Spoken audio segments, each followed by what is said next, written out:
Hello and welcome to this week's newsletter, and this week we'll start with shop news. And finally, some of our spring summer wear from from Under Armour has started to arrive. We've got some lovely shirts just arrived. Can we see these? Look at these, are crackers these. Let me grab one. Beautiful looking shirt that. What about these? Hey, what about this? Look at that beauty. That's an absolute belter, isn't it, eh? So some lovely gear arrived from Under Armour. Some lovely shirts. Another one there, look. Some little birdies on there, look. They might even be canaries.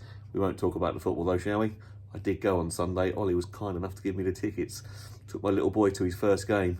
We left after 65 minutes. Yeah, not a good experience for him, bless his heart. But never mind, there we go. That's football. Next time I'll take him to a real Rovers game, shall I? That'll interest him, won't it? I don't know. I'm not so sure. But anyway, yes, some nice little birds on this Under Armour shirt there. So yeah, our Under Armour stuff has started to arrive. Some fantastic spring summer wear there. Can't put that back down. We've also got some new FootJoy shoes arrived. These are an absolute bargain, these. We've got these FootJoy Flex shoes.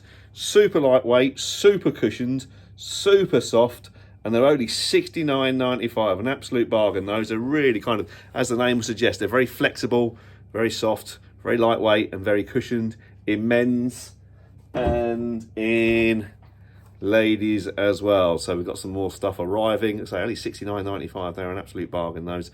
Mega lightweight, super comfortable. Come and try a pair on. They're fantastic.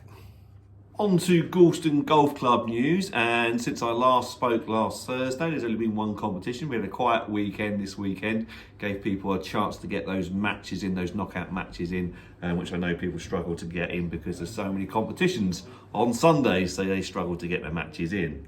So we'll go back to last Thursday's midweek stable with the summer one, yeah, okay, where Graham Holmes won Division 1 with 39 points. Well done, Graham. He beat Dave Punter, Owen Darby and Ray Pope, the three usual suspects. My word, they're all in fine form at the moment. They all tied on 38 points and were separated on countback. Well done to you, gents. In Division 2, Andy Ingham. Oh, my word, it's been a long time coming, this. 46 points, Andy Ingham. Level par gross, 27 points, back nine. He's been having lessons over the last probably 9 months or so, since we came back from probably the summer lockdown last year, and he's really worked quite hard at his game. We have transformed it a little bit. He has put the work in, especially through the winter there. We really went to grips with his golf swing and turned him into a big slicer of the golf ball. Some of his stats, he was like kind of 12 degrees out to win with an open club face, was hitting it nowhere. Well, now, watch him hit a golf ball now. It's a massive transformation. And this 46 points have been coming a long time. Just needed that day for all the putts to drop. And well done, Andy. Great stuff there. Dead chuff for you. Your handicap will now come tumbling down, and who knows where it will stop. You are a completely different golfer now in a good way. So well done, mate. In second place of Andy Whithames, he got 40 points, as did Steve Stone, who also got 40 points and lost out on countback. Well done to you. And in Division 3, Brian McKenna. Well done, Miss Skinner. He got 43 points. Well done, Brian. He won Division 3. Roger Helston second on 41 points. Well done, Roger. Mike Tranner third on 40 points. Some good scoring has returned thanks to the good weather. Next, we'll go on to the PGA Tour, where Max Homer, he won over the Wells Fargo Championship over at Portsmouth Golf Club in Maryland. He had a tough battle with Keegan Bradley, who led going into the last round, but he fell away a little bit towards the end. So Max Homer announced his 4th career victory. He's 2nd this year. Fantastic golf swing, fantastic putting strength. You kind of have to believe that he's going to be a well top 10 for a long time. He doesn't seem to do much wrong. Great temperament, great sense of humour. If you go follow him on Twitter, he's hilarious. But I do like Max Homer, and his golf swing is superb. So yeah, he beat Keegan Bradley. Rory McIlroy was up there, had a bit of a weekend charge. Bad start, good weekend. Seems to be a reoccurring theme for Rory. And Matt Fitzpatrick came 3rd. Just couldn't quite hold the putts on the last day. On the European Tour, the DP World Tour, did you see the golf at the Belfry? Wasn't that fantastic? The Belfry's always great entertainment anyway. The Brabazon course there, it's a very much sort of risk and reward golf course, especially sort of the 10th over the water and the 17th and 18th. And didn't Torbjorn Olesen pay great dividends to that? He finished eagle birdie to win by a shot. He led overnight, struggled with his game all day. Looked like Sebastian Soderberg, who was in the clubhouse at 10 under, looked like he was going to win. He shot a last round 68, got in the clubhouse early, looked like he was going to win because Ollison was going backwards all day. And suddenly, out of nowhere, he holds a big putt on the 17th from about 30 foot for eagle to go to 10 under to tie Soderberg. And on the last, which is an immensely difficult hole, he hits driver iron to the middle of the green, about 30 foot again, and then rolls it in for a 3 to win again. So he finishes 3-3 to win, Torbjørn Olesen. Great talent, been away for a long while, had a few personal problems, got drunk on an aeroplane by all accounts, and it didn't turn out too well. But he's back, he's a fantastic talent, has played Ryder Cup before, so it'd be interesting to see whether this helps him kick on to greater things now he's got over all his personal problems. But yeah, fantastic goal from the Dane, Torbjørn Olesen, amazing finish, 3-3. On to Captain Pro news. Had a great game out there last Thursday.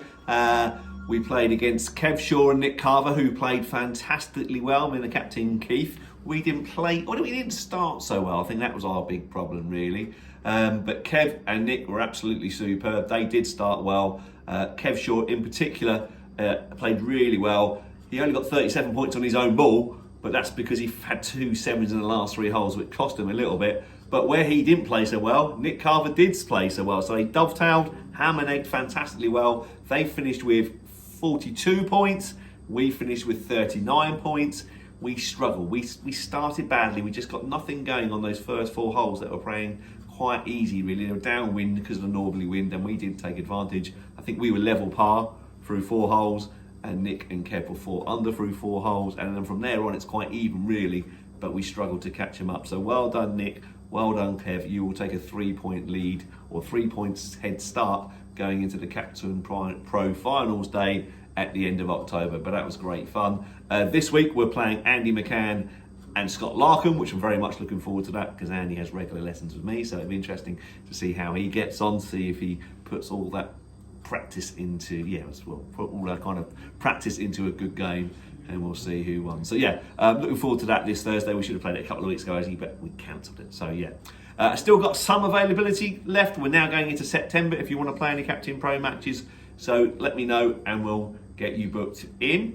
Talking of golf course, let's go to the tip of the week. There's so much data there now out there from Arcos or ShotScope that measures all amateur golf shots, okay? Because you have all little devices at the end of your golf clubs, don't you? Yeah, to help you gather that data. So many shots finish short of the green. It's unbelievable. 50% of like 18 handicapper shots finish short of the green.